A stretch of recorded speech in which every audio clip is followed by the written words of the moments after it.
Hello, and welcome to the Village's Health's presentation on prediabetes and diabetes prevention. My name is Nicole Anderson, a population health educator here at the Village's Health. This presentation is designed for educational purposes only and is not intended as a substitute for advice from a healthcare professional. Presenters are not clinicians and will not diagnose or offer treatment suggestions. For medical advice, always consult a qualified healthcare professional. So did you know that researchers estimate that 84 million adults in the United States have prediabetes? It affects more than 1 in 3 adults under the age of 65 and half of people over 65 in the United States. 80% of people with prediabetes don't know they have it, as it often has no symptoms. Lifestyle factors play a major role in developing type 2 diabetes. So, what is prediabetes? Well, prediabetes is a condition where blood sugar levels are higher than normal, but not yet high enough to be diagnosed as type 2 diabetes. It's a warning sign that indicates an increased risk of developing type 2 diabetes, heart disease, and stroke. Essentially, your body is having trouble processing sugar or glucose properly. To be diagnosed as prediabetic, you would have a fasting blood glucose level between 100 and 125, or you have a A1C between 5.7 and 6.4%. If you have prediabetes, you are more at risk for developing type 2 diabetes, heart disease, and stroke. So now that we've defined prediabetes, let's define what type 2 diabetes is. So in people with type 2 diabetes, the body either doesn't make enough insulin or it doesn't use insulin well. And because of that, glucose builds up in the blood instead of going into the cells. So you might be asking yourself, well, what is insulin? Well, insulin is a hormone that tells your cells to open up to the glucose and to convert that glucose into energy. And glucose is just a form of energy that fuels your cells, i.e. sugar. The cause of prediabetes is the same as the cause of type 2 diabetes, mainly insulin resistance.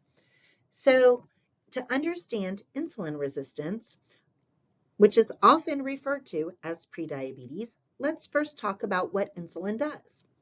When you eat food, your body converts that food into dietary sugars. Insulin is a hormone released by the pancreas that tells your cells to open up to that sugar and convert it into energy. With insulin resistance, the cells don't react and they don't open up, resulting in excessive sugar in the blood. Over time, the pancreas keeps trying to regulate the blood sugar, producing more and more insulin until it wears out and it can't produce large amounts of insulin anymore. As a result, blood sugar levels increase to the point of being in the diabetic range. Think of insulin as a key that opens the doors of your cells in your body. Once insulin opens those cell doors, glucose can leave your bloodstream and move into those cells, where it can be used as energy. Without enough insulin, glucose can't get into your cells, and instead it stays in your blood and builds up in your bloodstream. And this leads to high blood sugar and diabetes. So what can we do to prevent prediabetes and diabetes? Well, with weight loss and physical activity, we can reduce our risk of developing diabetes by 50%. And it doesn't take hundreds of pounds to lose to make this work. A modest 5 to 7% weight loss is enough to cause your body to better use the insulin you make.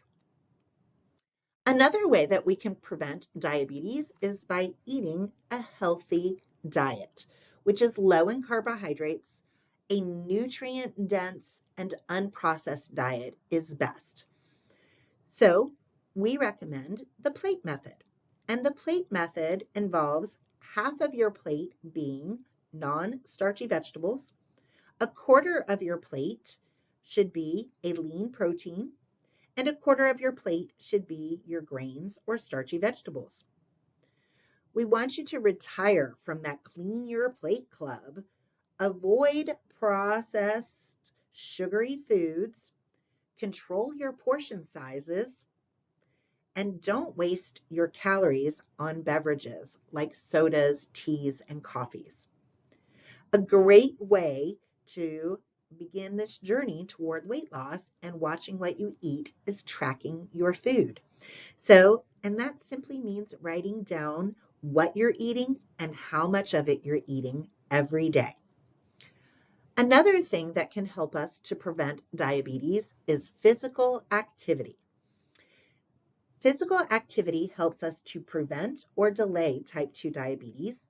It lowers your risk of heart disease and stroke. It strengthens your muscles and bones, improves our mood, memory, balance, and flexibility. We want you to aim for 150 minutes of moderate level activity every week. And if you're not ready for 150 minutes of moderate level every week, aim for some activity, no matter how small, every single day. Another thing we can do to help delay or prevent diabetes is stress management. Believe it or not, stress will actually increase your blood glucose. So practice those relaxation techniques. Exercise is a wonderful form of stress management. So get enough sleep and build a quality support network to help balance those life stressors. And last but not least, what we can do to help prevent prediabetes or diabetes is better sleep habits. So we all have hormones that are released at night that control how well our body uses insulin. So we want you to aim for 7 to 9 hours of quality sleep each night. Develop a bedtime routine and follow that bedtime routine. So tips for how to prevent type 2 diabetes. First, we want you to know your numbers. So check your blood work, check with your doctor, have an appointment scheduled coming up to have those things checked. A modest 5 to 7% weight loss is enough to help your body use its insulin properly. Daily exercise is wonderful for stress management, cardiovascular health, and helping to manage and control our glucose.